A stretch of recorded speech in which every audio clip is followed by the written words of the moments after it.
The roof we're replacing today is a modified bitumen roofing. It's also commonly referred to as rolled roofing.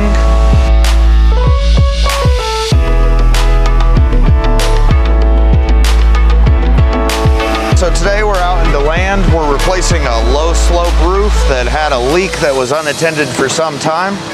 As you can see here, this is a piece of the decking we had to remove. Because this leak was left unattended, this wood got saturated and it just crumbles to the touch. So the first step is to remove the old roofing surface, and then once we've replaced any rotten decking, we move on to installing a 30-pound synthetic felt underlayment.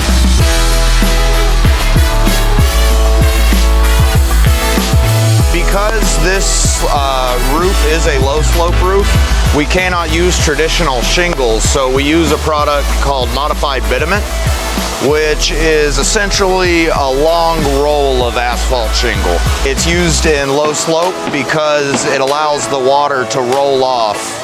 So if you have any concerns at all about your roof, give us a call. We'll come check it out, let you know exactly what's going on with your roof. Sometimes it's just a simple repair you need, sometimes it's a full replacement.